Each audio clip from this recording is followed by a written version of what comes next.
A millionaire businessman was walking hastily through the busy city streets, carrying a briefcase full of cash, when he tripped on a crack in the asphalt and fell awkwardly, causing the briefcase to burst open and scatter hundreds of bills across the dirty ground. An 8-year-old girl, who had been watching from a distance, quickly gathered all the scattered money and ran desperately after him, shouting to call his attention. He completely ignored her, automatically assuming she wanted to beg, until she finally caught up to him and said with a trembling voice, "Sir, your money fell," when he turned around in surprise and saw that small, dirty, ragged figure honestly offering back all the money that could have changed her life forever. Something in his frozen heart began to melt for the first time in decades.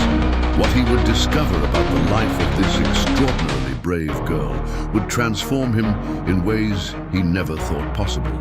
The heat was a personal enemy to Arthur Blackwell, a sticky, insolent enemy that clung to the expensive fabric of his Italian suit, mocking his attempt to maintain composure amidst the urban chaos.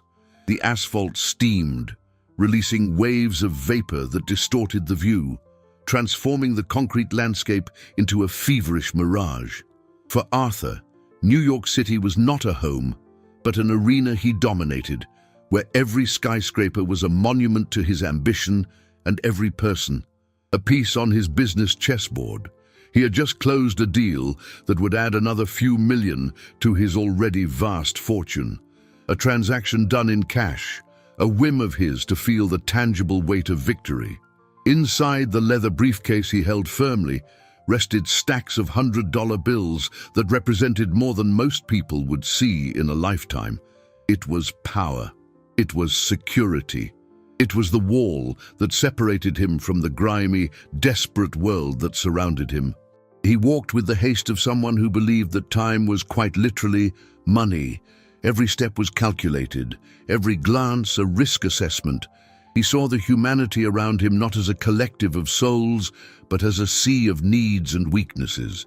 Street vendors, weary mothers, young people with headphones, they were all background noise, irrelevant to the symphony of his success. His mistrust was a second skin. He always assumed the worst of people, a philosophy that, in his mind, had protected him from fraud and elevated him to the top of the financial world. Coldness was not a flaw. It was a tool, the sharpest in his arsenal. But inside the ice palace of his heart, a vast and silent loneliness echoed, a sound he muffled with the rustle of new bills and the glow of another successful investment. A moment of inattention, a misplaced foot on a treacherous crack in the pavement, and his universe of absolute control shattered. The world tilted violently. The smooth leather of the briefcase slipped from his sweaty fingers and he fell, his knee hitting the hot concrete hard. The sound of the briefcase latch breaking was a sharp snap, a prelude to disaster. The lid flew open and for a surreal moment the air turned green. Crisp, green $100 bills danced in the hot air and landed on the sidewalk soot like autumn leaves falling from an impossible tree. The flow of pedestrians stopped, their gazes of shock and greed fixed on the scene. The capital he so fiercely protected was now exposed, vulnerable, scattered in the filth for anyone to take. Panic, an emotion Arthur rarely allowed himself, rose in his throat. He propped himself up on his elbows, his face twisted in pain and fury, ready to scream, to threaten anyone who dared to approach. His eyes scanned the scene, his vision blurred by humiliation. That's when he saw her, a small, thin figure, emerging from the shadows of an alleyway like a spectre, a girl, perhaps no more than 8 years old, dressed in worn clothes, her face smudged with dirt. Her large, frightened eyes were fixed not on him, but on the fortune scattered around her. Arthur's blood ran cold. This was what he always expected, a vulture, the weakest and most desperate, ready to pick at the scraps. Before he could shout, before he could process the full humiliation of the situation, The girl darted forward, her small, nimble hands beginning to gather his money from the ground. An icy rage surged through Arthur's veins. He watched the girl's hands, small and fast, flying over the scattered $100 bills, and every movement was a stab to his wounded pride. Here was the confirmation of everything he had always believed. At the first opportunity, human weakness would reveal itself in its purest, most predatory form. He braced himself for the final act of this public humiliation. She would grab as much cash as she could carry and disappear back into the filthy alley she came from, leaving him crippled and robbed in plain sight. The scene unfolded in slow motion in his mind, a grotesque film he had directed with his own carelessness. He struggled to get up, his aching body protesting, his face red not just from the heat, but from shame. The surrounding crowd was a blur of curious and indifferent faces, silent witnesses to his literal and figurative fall. He didn't care about them, but about the girl. That small creature was the embodiment of his contempt for the world. But something was wrong with his cynical script. The girl wasn't stuffing the bills into her pockets. With surprising concentration, she stacked them, one on top of the other, smoothing out the crumpled ones. Her actions were not those of a furtive thief, but of someone tidying up a mess. When the last bill was collected from the dirty pavement, she didn't run for the alley. She turned. Her large eyes met his, and to Arthur's shock, she began to run toward him, the stack of money held securely in both hands. What did she want? To mock him, to demand a reward. He tensed, his suspicion returning with full force, an armor hastily reassembling around his heart. She approached, the sound of her small, quick footsteps muffled by the traffic noise. Her mouth opened, and a desperate, childish cry cut through the air. "Mister, wait, your money." The words hit him like stones. Mister, a word of respect, your money. A declaration of ownership he never expected to hear. She stopped a few feet from him, breathless, her small chest rising and falling rapidly. She held out her hands, offering him what was his, the stack of bills. A small fortune that could have transformed her life and her family's forever was there, intact. Not a single bill was missing. Arthur looked from the recovered capital to the girl's face. It was dirty, yes, and her hair was matted. But her eyes were clear, with an honesty so pure and unwavering it seemed to burn through every layer of his arrogance. For the first time in years, perhaps in his entire adult life, Arthur Blackwell was speechless. The entire world seemed to fall silent. The heat, the traffic, the pain in his knee, it all vanished. There was only him and this child, an abyss of wealth and power between them, bridged by an act of integrity that defied all his logic. A wave of contradictory emotions washed over him, shame for his hasty judgment, a flicker of admiration, and most terrifying of all, a pang of connection. It was a dangerous, vulnerable feeling. He needed to escape. With a brusque movement, he snatched the money from her hand, almost rudely, and stuffed it back into the broken briefcase. His brain screamed at him to leave, to return to the safety of his glass and steel office. But he couldn't, not completely. He reached into his pocket, pulled out a single $100 bill, and without looking her in the eye, pushed the money into her small hand. "Take this, for you," he muttered, his voice hoarse. Before she could react, before he could see gratitude or confusion on her face, he turned and limped away as fast as he could, fleeing not from the scene, but from the disconcerting warmth kindling in his chest. The next day, a morbid curiosity drew him back to that neighborhood. He needed to prove to himself that she was like everyone else, that she would have spent the money on foolish things. And then he saw her, huddled in the doorway of a bakery. She wasn't holding candy or toys. She was holding a piece of cardboard with the word "food" scrawled on it, and the money he had given her was nowhere in sight. The night had been a torment for Arthur. Sleep, usually an orderly and dreamless refuge, had turned into a battlefield. The image of the girl, with her honest eyes and dirty hands holding out his fortune, haunted him. He awoke to the echo of his own harsh words and the memory of his cowardly escape. It was an irritating feeling, an anomaly in his meticulously controlled life. Why did she bother him so much? To prove to himself that his cynical worldview was still intact, to erase that stain of vulnerability, he found himself driving his luxury car back to the same grey streets the following afternoon. He convinced himself it was a matter of logic. He would find her in a new dress, eating sweets, and the natural order of the universe, where everyone acts out of self-interest, would be restored. He needed to see the proof that his $100 gesture had been just an investment in selfishness, like any other. Money, after all, corrupted, and poverty, he believed, was the most fertile ground for that corruption. He parked several blocks away, feeling ridiculous in his impeccable suit, a predator outside his natural habitat.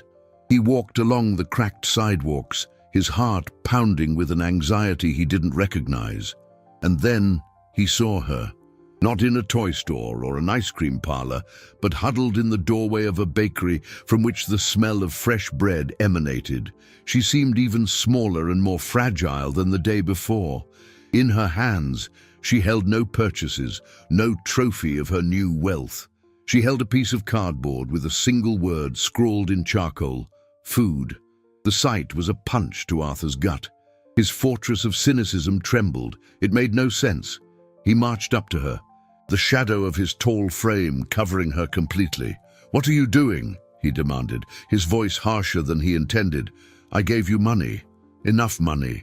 The girl, whose name was Leah, looked up, not with fear, but with a weariness that didn't belong to an 8-year-old. "Hello, mister," she said softly. "The money's gone." "Gone?" Arthur scoffed, incredulous. "How is it gone? What did you buy?" He expected a confession of waste, a story of candy and whims. Her answer, however, disarmed him completely. "I bought milk for Leo," she said, with the simplicity of someone stating an undeniable fact. "The doctor said he needs the strong kind, and I bought 2 blankets. The nights are getting cold, and Grandma gets so cold." Arthur was paralyzed. The words stuck in his throat. Milk, blankets, not for herself, for a sick brother and a frail grandmother.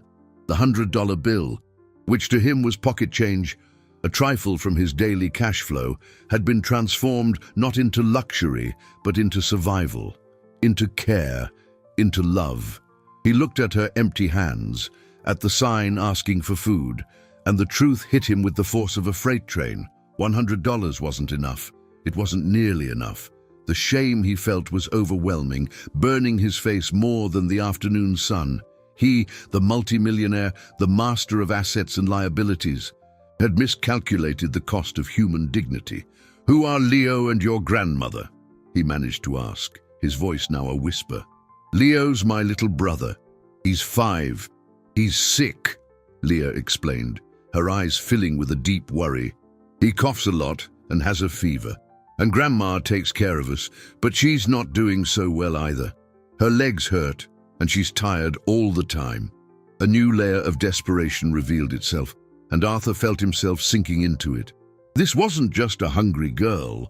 It was an entire family on the brink of an abyss, and this child was trying to hold them all together with her own 2 hands. He felt like a fool, an intruder in a world of real suffering he only observed from his ivory tower. He looked at the bakery, at the people inside buying their bread and pastries, ignoring the small figure at the door. He was one of them. Until now. A chill ran through him, despite the heat. The problem was much bigger, much deeper than he had imagined. Leah looked up at him, a wrinkle of concern on her small brow. "The milk helped," she said, as if to reassure him. "But he woke up today breathing harder. Mister, his chest makes a funny whistling sound when he breathes in." Leah's words about the whistle in her brother's chest echoed in Arthur's mind all the way back to his office. The sound, described with terrifying, childish simplicity, seemed to have lodged in his own lungs, making it hard to breathe. He sat in his imported leather chair, overlooking the city that stretched below him like a map of his empire. But for the first time, the view brought him no satisfaction. It seemed empty, a landscape of glass and steel devoid of meaning. He thought of his own net worth, of the numbers dancing on his monitor screens, representing stocks, funds, and cryptocurrencies. A fortune unimaginable to most, but one that suddenly seemed obscenely useless in the face of the sound of a child struggling to breathe. He, who could move millions with a single phone call, felt utterly powerless. The reluctance to get involved was a powerful instinct, an alarm bell sounding in his head, warning him of the danger of crossing the line between anonymous charity and personal involvement. Yet, curiosity, now mixed with an unsettling dose of responsibility, gnawed at his resistance. He couldn't get the image of Leah, so small and so burdened, out of his head. How could a child take care of a sick brother and an elderly grandmother? Where were her parents? The questions assaulted him, breaking his concentration on his business. Profitability reports on his investments seemed trivial. The fluctuations of the stock market, which once dictated his mood, were now just background noise. Against his will, he found himself doing something he had never done before. He hired a private investigator, a discreet and efficient man he used to vet business partners. The task was simple and vague. Find out everything about the girl who stays near the bakery on Grant Avenue and about her family. Be discreet. He felt like a spy, an intruder, but the need to understand outweighed the discomfort.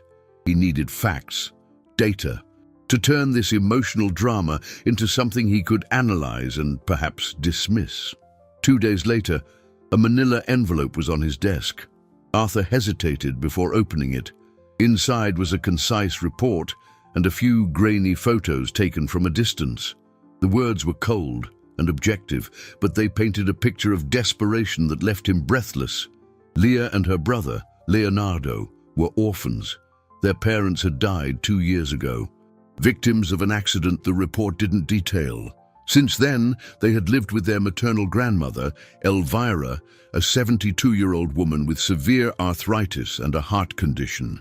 They lived in a single room in the back of an abandoned building, with no running water and electricity jerry-rigged from a nearby pole.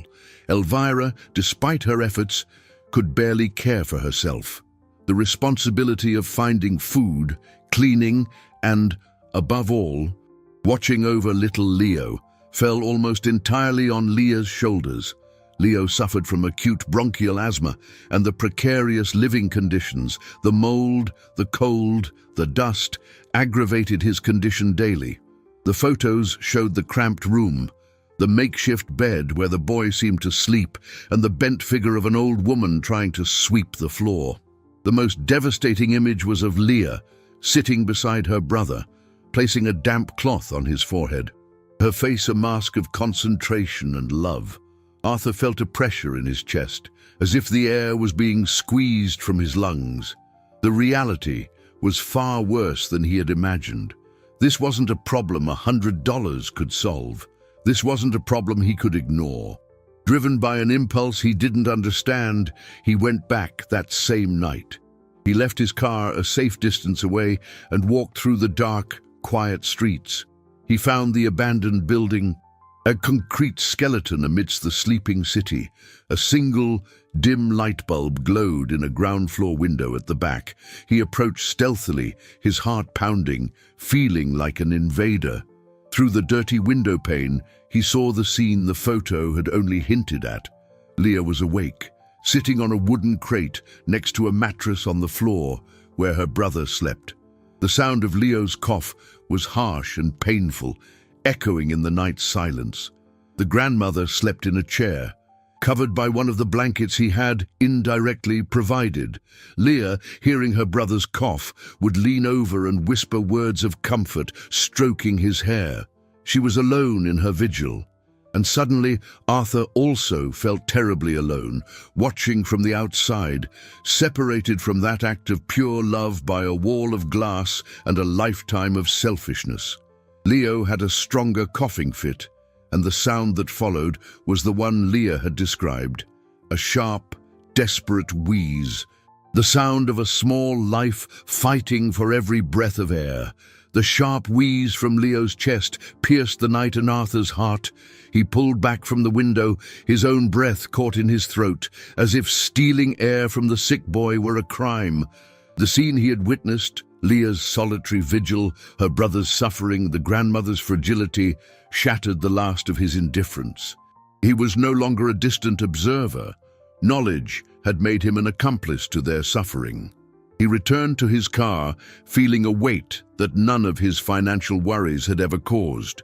It wasn't the weight of a bad investment or a capital loss. It was the crushing weight of a human life at risk, a life he now knew how to save, but had no idea how to approach. The image of Leah whispering to her brother wouldn't leave him. The child's dedication was a force of nature, an act of altruism so pure, it made his entire pursuit of wealth seem meaningless and hollow. In the days that followed, a strange, secret routine began. Arthur, the reclusive billionaire, became a ghost on the edges of Leah's life. He watched her from afar, learning the rhythms of her precarious existence. He saw her in the mornings, searching through discarded boxes of fruits and vegetables behind a market, carefully choosing what was still edible. He watched as she carried water in buckets from a public fountain 2 blocks away, her thin arms tense under the weight. He saw her sitting on the sidewalk, no longer begging for food, but trying to sell little treasures she found in the trash. A colored glass bottle, a one-eyed doll, a toy car missing a wheel. Each object was polished and arranged with a touching care. He realized she was trying to earn her own money, a desperate effort to buy the medicine Leo needed. The girl's dignity was a wall as high as his own arrogance. One day, he followed her to a pharmacy. She went inside, clutching a few coins and crumpled bills. Arthur watched through the window. Leah showed the pharmacist a piece of paper, probably an old prescription. The man shook his head regretfully, pointed to the price on a box for an inhaler, and handed the paper back. Leah left the pharmacy with her shoulders slumped, defeat etched on her small face.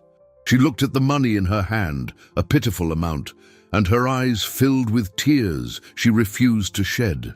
That moment broke something inside Arthur.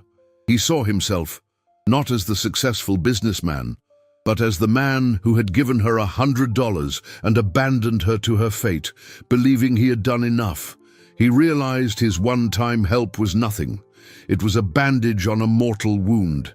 The family needed a real solution, a structure to pull them out of this cycle of despair. The first obstacle, he knew, would be Leah herself and her grandmother. They had a fierce pride, a refusal to accept charity that he now understood and, paradoxically, admired. At the same time, cracks were starting to appear in his own world.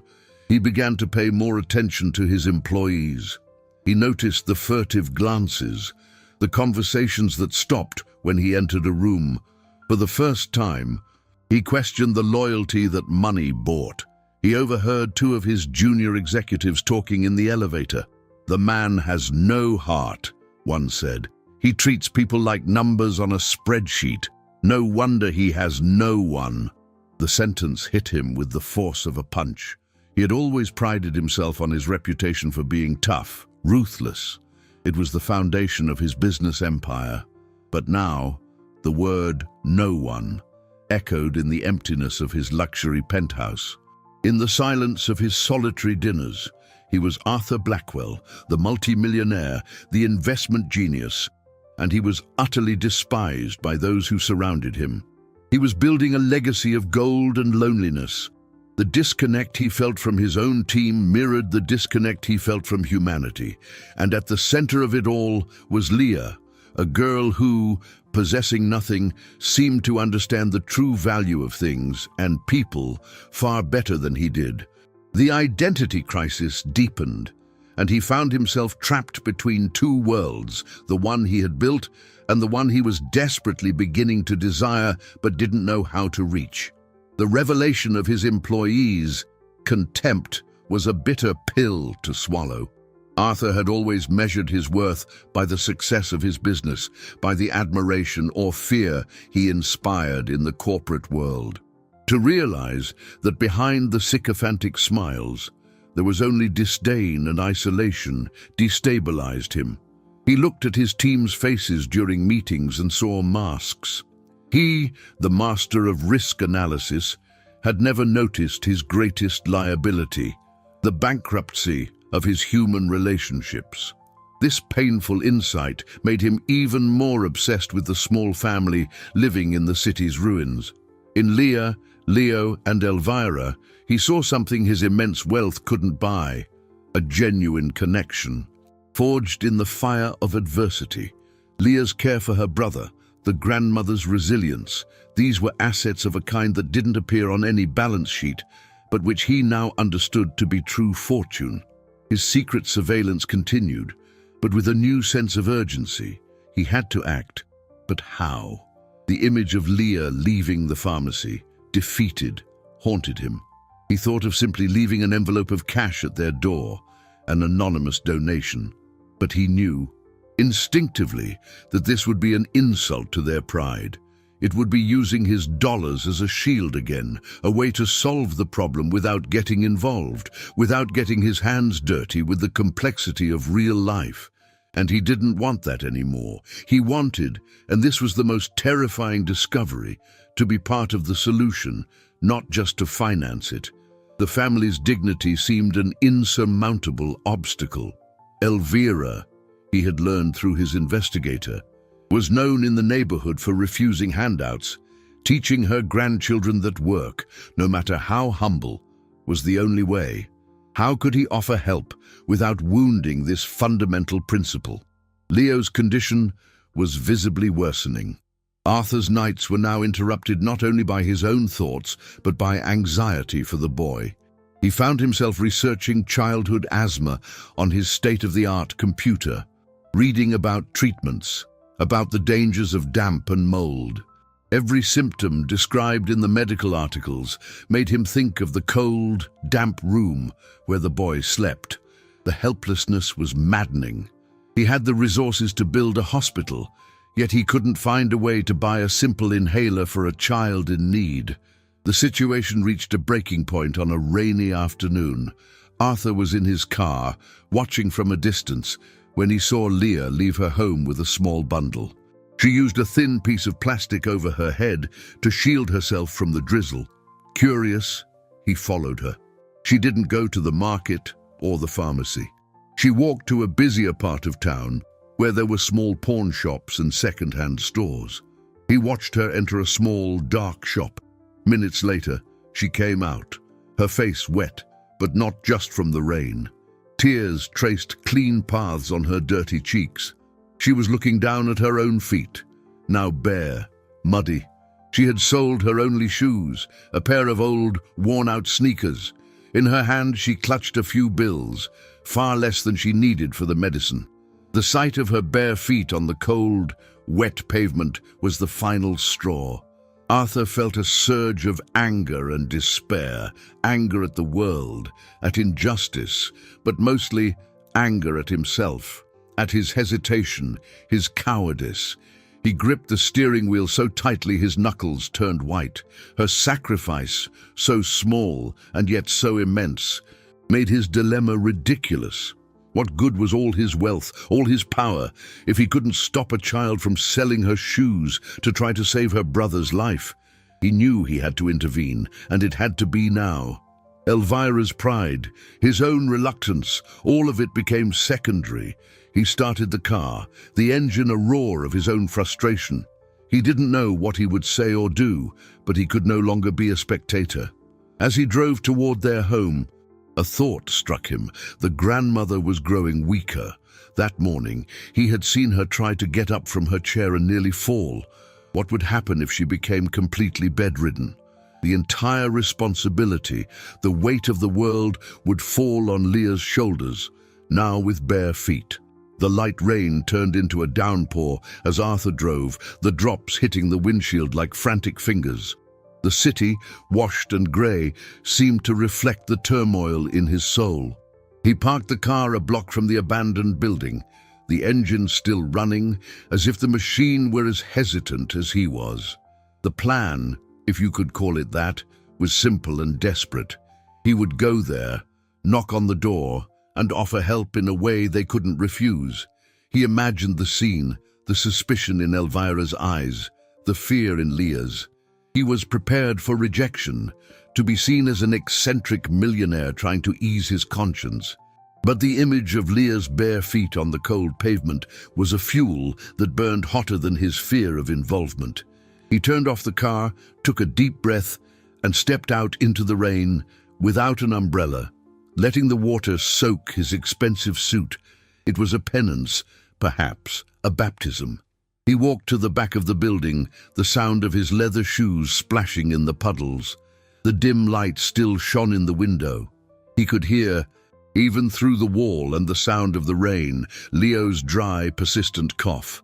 He stopped before the worn wooden door, the peeling paint revealing the rotted wood beneath. He raised his hand to knock, but hesitated. It was in that moment of indecision that the door opened. It wasn't Elvira or Leah. It was a burly man with a rough face and dirty work clothes. He looked Arthur up and down with a mixture of surprise and contempt. "Lose something, pal," the man said, his voice a growl. Arthur took a step back, confused. I came to see the family that lives here," he stammered. The man laughed, an unpleasant sound. "The old lady and the kids, they got evicted. The owner's finally tearing this dump down." The words fell on Arthur like a physical blow. Evicted. He looked into the room over the man's shoulder. It was empty, completely empty. The mattress, the old chair, the few belongings the family had possessed were gone. Only damp stains on the walls and the smell of mold remained. "Where did they go?" Arthur asked, his voice rising in panic. "How should I know? The marshal gave them an hour to clear their junk out and scram, but they're on the street, I guess. Like all the rest." The man shrugged and slammed the door in Arthur's face, leaving him alone in the rain, staring at the rotten wood. The ground seemed to disappear from under his feet. He had waited, pondered, analyzed, and while he was lost in his rich man's dilemmas, the catastrophe had happened. They were on the street, in this torrential rain, with a sick grandmother and a boy who could barely breathe. A desperation unlike any he had ever felt seized him. It was a visceral feeling, a burning in his stomach. He ran back to the car, his soaked suit weighing him down. He started driving aimlessly through the streets, his eyes scanning every alley, every awning, every bus stop. He was looking for an elderly woman and two small children, a needle in a flooded haystack. The city, which was once his playground, was now a hostile labyrinth. Every passing minute was torture. The image of Leo, shivering with cold, his asthma triggered by the dampness, was a knife in his mind. The responsibility was his. If he had acted sooner, if he had overcome his fear and his pride, they would be safe. His hesitation hadn't just failed to help, it had condemned them. The multimillionaire, the man who could move markets, couldn't find a single family in his own city. He felt like the poorest, most useless man in the world. He pulled the car over, his forehead against the cold steering wheel, the sound of the rain and his own ragged breathing filling the silence. Just then, his phone rang. It was his private investigator. "Mr. Blackwell," said the calm voice on the other end.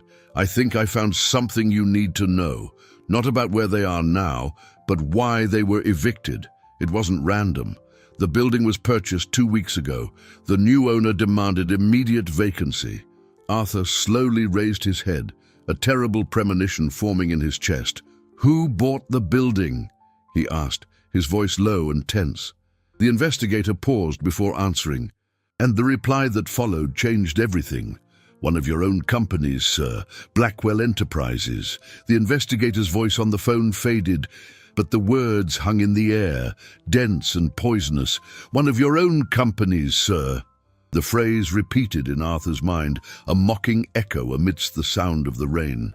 He, in his blind quest for expansion and profit, in his routine of signing papers and approving acquisitions without paying attention to insignificant details, had become the architect of the disaster he was now desperately trying to reverse.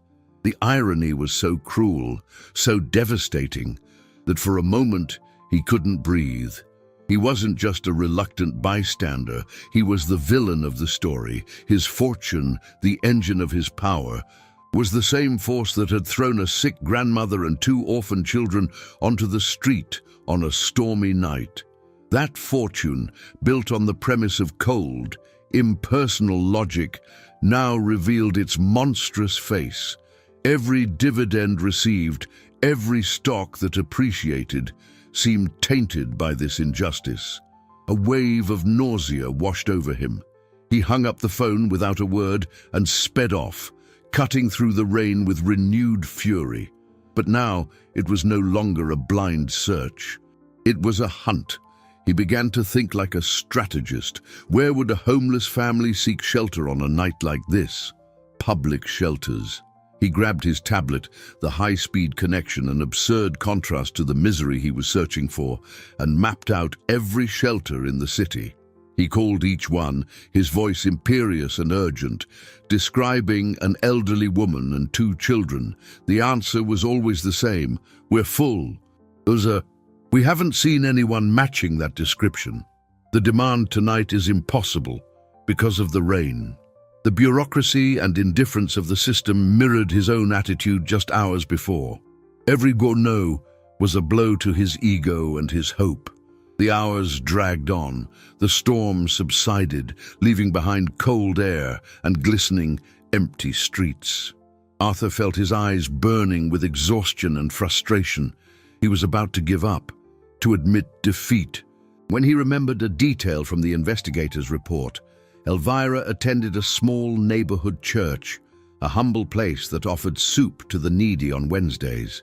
It was a long shot, a stab in the dark, but it was all he had.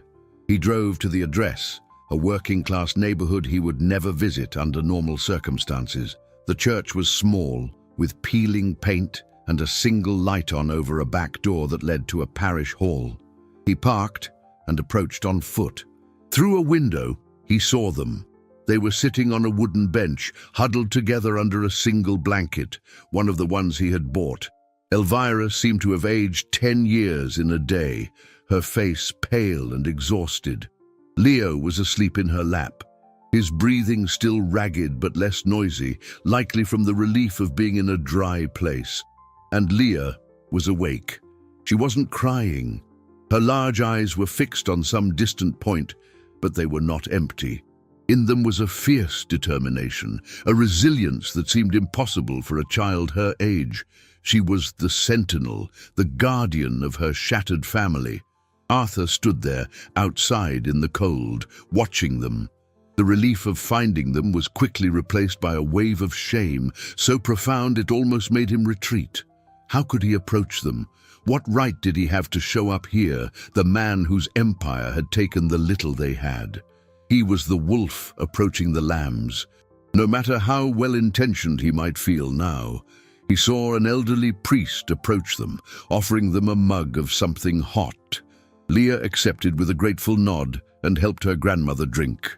The care in her gestures, the tenderness with which she adjusted the blanket over her brother, it was all a lesson in humanity that humbled him. He had to do something, but a direct approach was out of the question. He couldn't just walk in and say, "Hello, my company destroyed your home, but don't worry, I'll fix everything." It would break them. It would wound their pride in an irreparable way. He needed a new plan, a new strategy, one that positioned him not as an arrogant savior, but as an ally. He stepped back into the shadows, his brain working feverishly. He couldn't undo the damage he had caused, but maybe, just maybe, he could use his vast resources to build something new, something better. But to do that, He would need to earn their trust, and he knew that trust was an asset that, once lost, was nearly impossible to recover.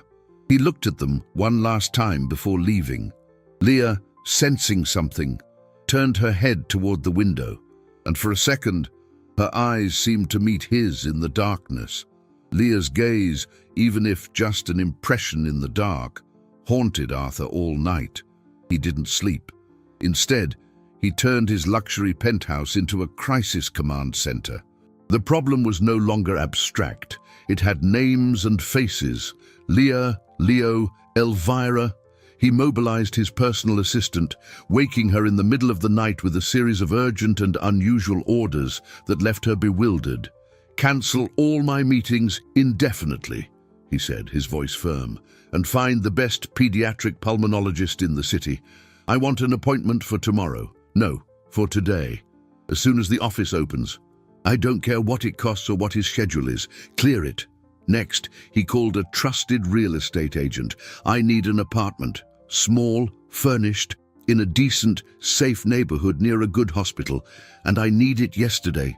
As the sun rose, staining the sky gray and pink, the machine of his power and wealth began to move, not to acquire more, but to repair. He knew the approach had to be delicate. He couldn't just show up at the church and hand them the keys to an apartment and a doctor's appointment. It would be charity, and charity, he was learning, could be a form of violence to those with dignity. The solution came from an unexpected source: the old priest from the church. Arthur went there early in the morning. He found the priest, a man named Father Michael, sweeping the entrance. Arthur, without identifying himself as the owner of the company that caused the eviction, explained that he was a businessman who had learned of the family's situation and wanted to help anonymously through the church. He proposed that the priest be the intermediary. The church would offer the temporary apartment, funded by an anonymous benefactor, and the medical appointment as part of a parish assistance program. Father Michael, a man who had seen enough of human nature to be skeptical, looked at Arthur with shrewd eyes. He saw the expensive suit, the gold watch, but he also saw the exhaustion and genuine desperation in the rich man's eyes. "Goodness has many faces, my son," the priest said softly, "and sometimes it wears the face of regret. I will help you. For the family. They need a miracle." With the plan in motion, Arthur felt slightly less useless, but the anxiety didn't leave him. He waited in his car at a discreet distance while the priest spoke with Elvira. He watched the conversation, the old woman's initial hesitation, the stubbornness in her face. He saw Leah beside her, listening intently, her large, serious eyes weighing the priest's words. Finally, to his immense relief, he saw Elvira nod, tears streaming down her wrinkled face. Her acceptance came not from resignation, but from a desperate love for her grandchildren. She would do anything to see Leo breathe better, even swallow her pride. The first victory was getting them to the doctor. Arthur followed them to the upscale clinic, a world completely different from anything they knew. He sat in the waiting room, pretending to read a financial magazine while they were seen. He could hear Leo's frightened cries coming from the exam room and felt every sob as if it were his own. Leah emerged first, holding her brother's hand, who now had a small superhero sticker on his arm. She saw him. This time, there was no doubt. Their eyes met across the waiting room. There was confusion in her gaze, an unasked question. Why was that man, the same one from the street with the money, here? Arthur simply nodded his head, a minimal gesture of acknowledgement. He felt his face grow warm, caught in his own web of secrets. Later, the doctor, who had been generously compensated, found Arthur in the hallway. "The boy has severe asthma, complicated by a respiratory infection," the doctor said. "The conditions they were living in were poison for him. He needs ongoing treatment, medication, and above all, a clean, dry environment. A few more weeks in those conditions, I don't even want to think about it." The doctor's words were a sentence. Arthur realized the line between life and neglect was far thinner than he had ever imagined. This apartment couldn't be temporary. This help couldn't be a one-time thing. He was involved now, in a way that went far beyond a simple charitable investment. He had bought a building and, without knowing it, had taken responsibility for 3 lives. The move to the apartment was a bittersweet moment. Arthur watched from his car, parked across the street, as Father Michael helped them out of a taxi. The apartment was simple, but clean and sunny, in a safe building with a small playground out front. Leo, clutching a new inhaler as if it were a treasure, looked at the swings with wide eyes, a glimpse of the healthy child hidden beneath the illness. Elvira, moving with difficulty, cried silently upon seeing a real kitchen and beds with clean mattresses. Leah, however, remained quiet. She explored each room with an adult's seriousness, touching the furniture, looking out the window. Her joy was restrained, mixed with a suspicion that Arthur perfectly understood. It was too good to be true. And where did it all come from? The story of the church's anonymous benefactor was a thin veil for a mystery she, with her sharp intelligence, surely sensed. In the following days, Arthur continued his remote operation. He arranged for groceries to be delivered weekly, for Leo's prescriptions to be filled and paid for directly by the pharmacy, and for a discreet fund to be created at the parish to cover the utility bills. He was building a safety net for them, using his capital and influence in a way he never had before. It wasn't to generate profit or dividends, it was to generate stability, to generate easy breaths for a 5-year-old boy. However, the emotional chasm between him and the family remained. He saw them at the playground. He saw Leo's health improve daily, his cough giving way to laughter. He saw Elvira's shoulders relax a bit, the weight of the world slightly lifted. But he was a stranger, a phantom benefactor whose identity was a secret. The subplot of his professional life continued to unfold, forcing him to confront the person he was. Inspired, or perhaps shamed, by Elvira's dignity, he began to change how he treated his employees. He started asking about their families, listening to their ideas, seeing the names behind the numbers on his spreadsheets. The change was met with suspicion at first. His executives wondered what the new game was, the new manipulative strategy, but slowly, as they saw the consistency of his new behavior, the distrust began to give way to a cautious respect. He discovered that his employees were not just cogs in his money-making machine. They were people with their own dramas, dreams, and fears. For the first time, his vast business began to feel less like an empire and more like a community. The need to get closer to Leah and her family became unbearable. The charade of the anonymous benefactor was safe, but it was empty. He wanted to see Leo's smile up close, wanted to hear Elvira's voice without the filter of distance, wanted to understand what was going on in Leah's quiet, observant mind. The opportunity arose in an unexpected way. Father Michael called him, "Elvira is worried," the priest said. "She's grateful, but she feels useless. She wants to contribute to work, but her health won't allow it. And Leah, the girl hasn't been to school in 2 years. She needs an education, a routine to be a child." School, it was the key. Arthur knew he couldn't just enroll her. That would reveal his hand. He needed an excuse, a reason to be in their lives legitimately. And then he had an idea that was both terrifying and exciting. He would introduce himself not as a savior, but as someone who also needed help. He remembered how Leah cared for her brother, her patience and maturity. The excuse was fragile, almost transparent, but it was the only one he had. He would go to their apartment, knock on the door, and ask Elvira for permission to hire Leah for a few hours a week for a simple task, to help him organize the children's books in his home library, which he was preparing for a donation. He would offer her a fair wage, a formal contract through the church. It would be a job, not charity, and it would be his only bridge across the chasm. The drive to the apartment building felt longer and more intimidating than any trip to a billion-dollar negotiation meeting. Arthur rehearsed what he would say, but every sentence sounded false, calculated. The truth was, there was no script for what he was about to do.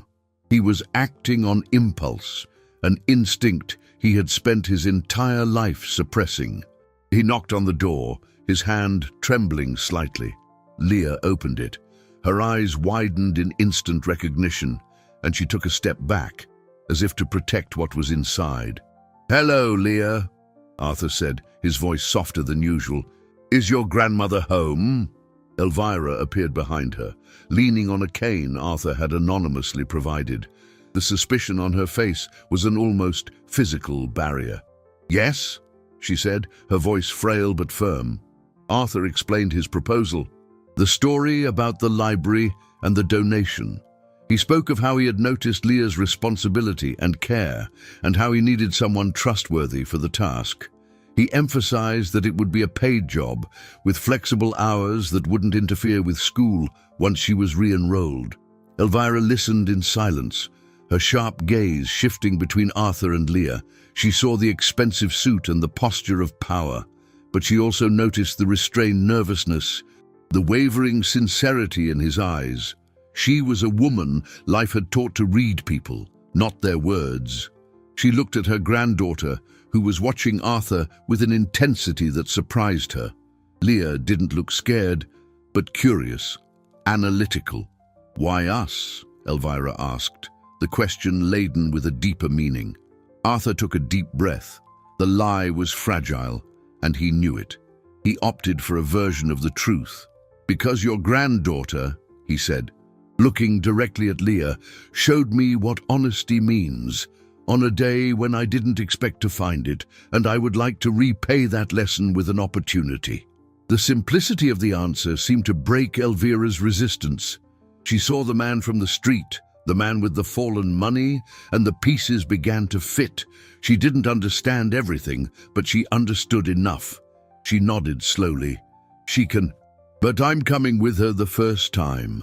The first visit to Arthur's home was a culture shock.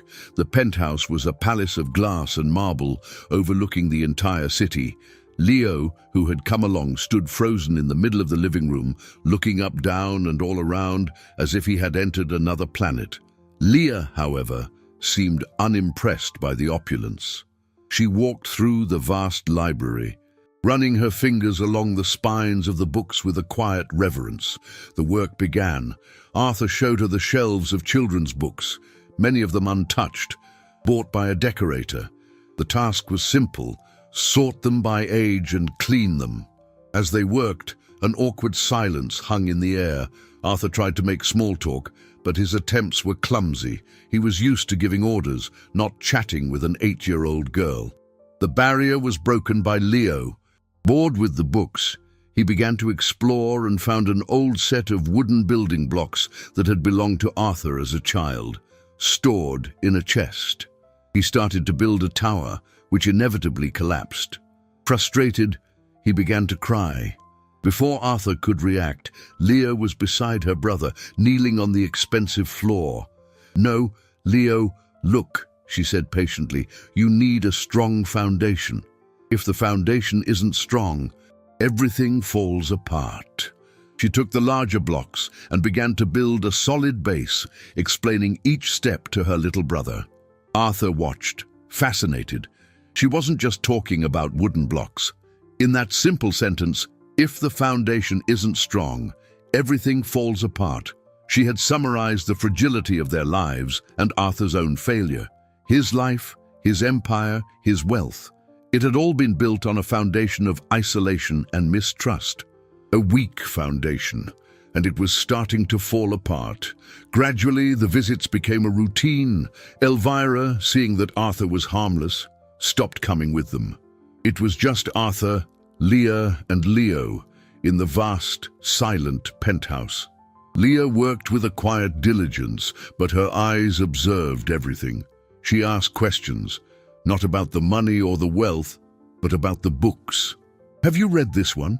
she would ask, holding up a book of fairy tales. Arthur, who hadn't read fiction in decades, would admit that he hadn't. Then she would ask him to read to her and Leo, and he would read. His voice, accustomed to dictating memos and closing deals, softened as he narrated stories of dragons and princesses. In those moments, sitting on the library floor with two children he had pulled from misery, Arthur felt a peace that no successful transaction had ever given him.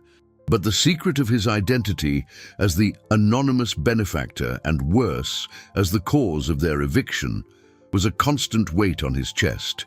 He was building a connection based on a lie, and he knew, with the certainty of an investor predicting a market crash, that if the foundation isn't strong, everything falls apart. He just didn't know when the collapse would come. The weeks turned into a month, and the library became a sanctuary. The routine of afternoons spent reading and organizing books created an unexpected and fragile bond between the billionaire and the children.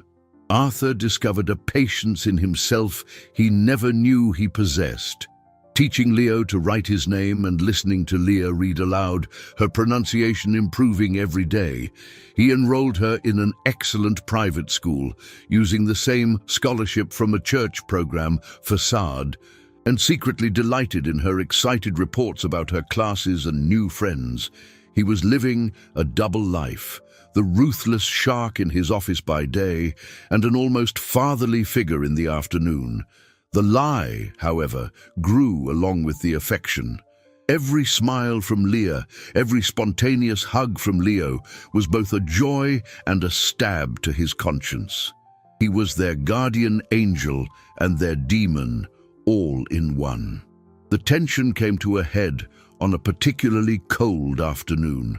Leo, who had been improving visibly, woke up that morning with a high fever and the same wheezing cough Arthur had heard from outside the window weeks before. A relapse. Leah called the number Arthur had given her for work emergencies, her voice filled with controlled panic. "Uncle Arthur, Leo's not well. He's burning up and he can't breathe right. Grandma's nervous. She doesn't know what to do." The term Uncle Arthur hit him hard. He had become part of the family. Without hesitation, Arthur left an important meeting. "I'm on my way. Don't leave the apartment." He drove, breaking every speed limit, his heart hammering against his ribs. The fear he felt was primal, paternal. It was no longer about charity or repair. It was about Leo. He arrived at the apartment to find a scene of restrained desperation. Elvira was beside her grandson, praying softly, her hands trembling. Leah was trying to calm her brother, who was crying. Frightened by his own struggle to breathe, the inhaler didn't seem to be working. Arthur acted with the decisiveness of a CEO in a crisis. "We're going to the hospital now." He scooped Leo up into his arms. The boy was as light as a feather, his small body hot against his. The trust with which Leo snuggled into his chest, seeking safety, almost undid him. At the hospital, the efficiency that money could buy kicked in. They were taken immediately to the pediatric emergency room. Doctors and nurses surrounded Leo, hooking him up to monitors and an oxygen mask. Arthur, Leah, and Elvira were left in a sterile waiting room, the silence broken only by the distant beeping of machines. The hours dragged on. Elvira fell asleep in a chair, exhausted by the stress. Leah sat next to Arthur, as rigid as a statue. She wasn't crying, but her eyes were fixed on the door through which they had taken her brother. "It's my fault," she whispered suddenly, her voice choked. "I should have noticed sooner. I should have made him wear his coat at the playground yesterday." Arthur turned to her, his heart breaking at her self-blame. "No, Leah, it's not your fault," he said, his voice hoarse. "You're the best sister anyone could ever wish for. You did everything you could." She shook her head, the tears finally streaming down. It wasn't enough. It's never enough. In that moment, seeing her despair, Arthur knew he could no longer uphold the lie. The foundation had to be revealed, even if it meant everything would collapse. "Leah," he began, his voice low and heavy, "there's something I have to tell you about the apartment. The doctor. About everything. It's not the church. It's me. Leah raised her red-rimmed eyes to him, confusion mixing with her pain. And there's more, Arthur continued, the confessions spilling out like poison. The building where you used to live, the reason you were evicted, that was me too. My company bought that place. The silence that followed was the loudest Arthur had ever experienced. The color drained from Leah's face. Confusion gave way to a slow, horrifying understanding. Pain morphed into betrayal. She looked at him as if he were a monster, one she had invited into her home, into her life, one her brother had hugged. She rose slowly, backing away from him as if he were on fire. "You," she whispered, the word thick with disbelief and revulsion. "You did that to us? And then, why?" The question hung in the air with no easy answer. The emergency room door opened, and a doctor appeared, his face serious, but Arthur barely noticed him. His entire world was focused on Leah's face. On the moment, his castle of lies finally crumbled, and he was about to lose. The only thing he had discovered truly mattered. The doctor approached, his expression a mixture of professionalism and fatigue. "Leonardo's family?" he asked.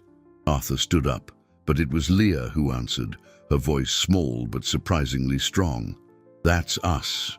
Her eyes never left Arthur's face, and her gaze was an indictment no court of law could ever match. "Leo is stable," the doctor said, oblivious to the drama unfolding. It was an acute crisis, likely triggered by a virus, but the medication is working. He'll need to be under observation for a few days, but the worst is over. He's a tough kid. The news of Leo's recovery should have been pure relief, a victory. For Arthur, it was merely a stay of his sentence. He had saved the boy's life, but destroyed his sister's trust. He looked at Elvira, who had woken at the doctor's arrival and was listening to the diagnosis with tears of gratitude. She didn't yet know of Arthur's confession, but he could see the storm gathering in Leah's eyes. When the doctor moved away, Leah turned to her grandmother. "Grandma," she said, her voice trembling. "Uncle Arthur, he—" She couldn't finish. The words were too heavy. Elvira looked from her granddaughter to Arthur, the confusion on her face turning to apprehension. It was Arthur who spoke, accepting his fate. "Elvira," he said, his voice devoid of all arrogance, "what Leah is trying to tell you is the truth. It was me. My company was responsible for your eviction and all the help you've received. The apartment, the doctors. It came from me. I'm so sorry. I know nothing I say can fix this, but I needed you to know." The revelation hung in the sterile waiting room. Elvira leaned more heavily on her cane, her body seeming to shrink. The gratitude on her face was replaced by a complex expression of pain, wounded pride, and profound disillusionment. She had accepted charity from the church, an act of God, but to learn it was charity from the man who had taken her home was a deep humiliation. "Why?" she finally asked, the same question as Leah, but with the weight of a lifetime of struggle. Arthur offered no excuses or justifications. He gave them the raw truth. "At first, it was guilt. I saw what my negligence had caused, and I wanted to fix it. I didn't know about you, not personally. You were just a number on an acquisition report. Later, after I met Leah, and then you, the guilt turned into something else, into responsibility, into caring. I hid the truth because I was afraid you wouldn't accept the help if you knew it came from me, afraid of losing. This," he gestured vaguely between them, referring to the fragile connection they had built. Leah, who had remained silent, took a step forward. Her tears had dried, leaving a cold clarity behind. "You lied," she said, each word a tiny shard of ice. "You made us like you. You read stories to Leo. You gave us a home, but it was a home built on a lie." Arthur didn't defend himself. "Yes," he admitted, "I lied, and it was wrong. The only thing that wasn't a lie, Leah, was how much I grew to care about you all. He looked at Elvira. I don't ask for your forgiveness because I don't think I deserve it. I only ask that you don't punish Leo for my mistakes. Let me continue to ensure he gets the treatment he needs. Let me continue to ensure you have a safe place to live. You can hate me. You have every right.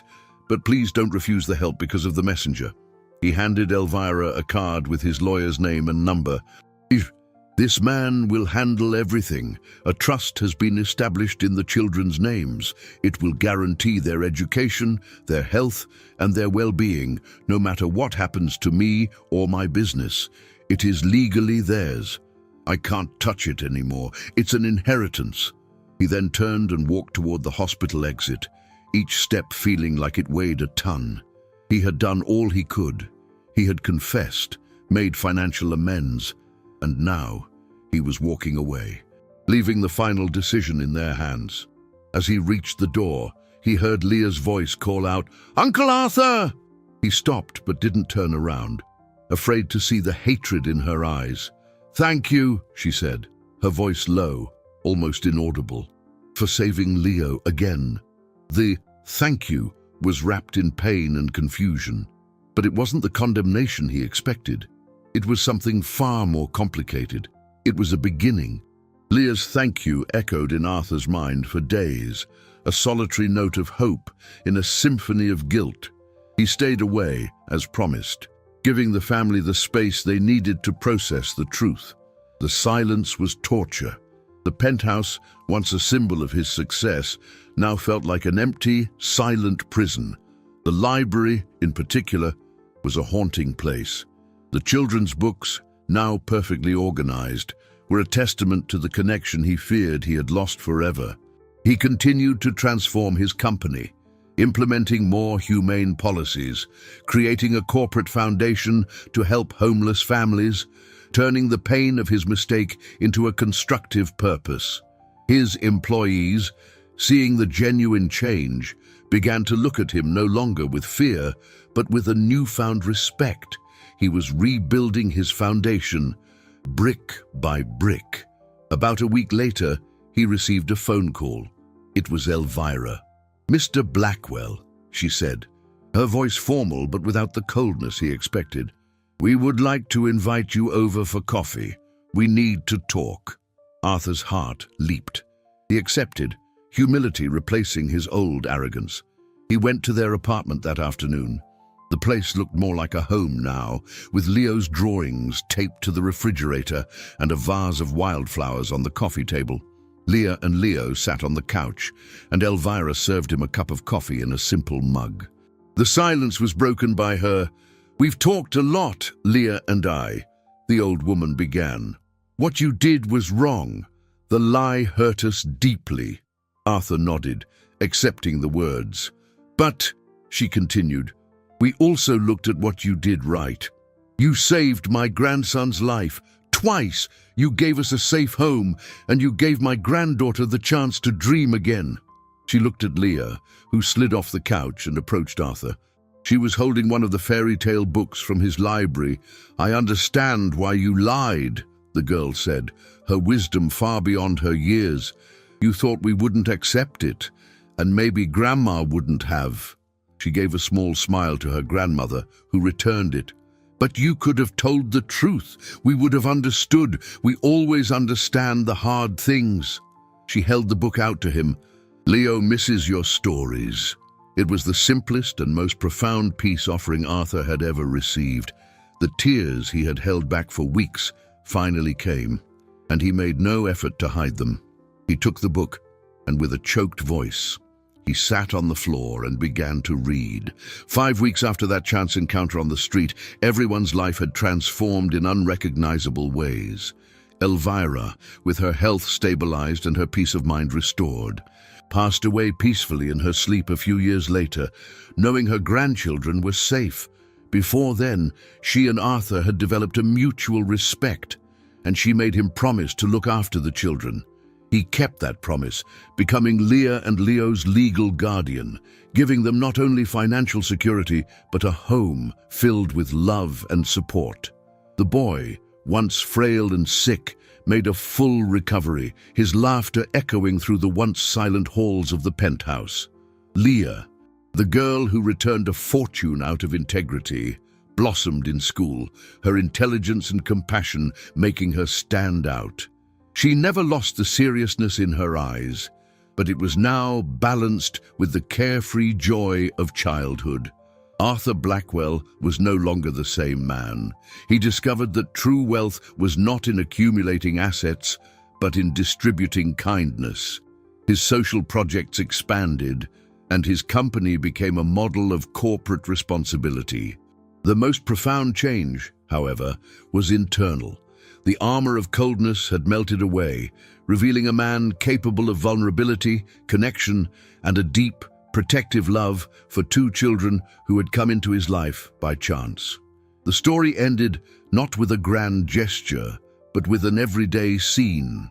Arthur was in his library, now a vibrant, lively space, helping Leo with his homework, while Leah, a little older, read in a nearby armchair. He looked at them. The legacy of his greatest mistake and his greatest redemption. The street that had witnessed his fall had become a symbol of how a single act of honesty, from the most unexpected of places, could trigger a revolution of kindness. Arthur Blackwell had learned that vulnerability was not a weakness, but the only doorway to genuine happiness, and that the greatest treasures, the true jewels of a life, are not bought with money, but found in the courage to open one's heart.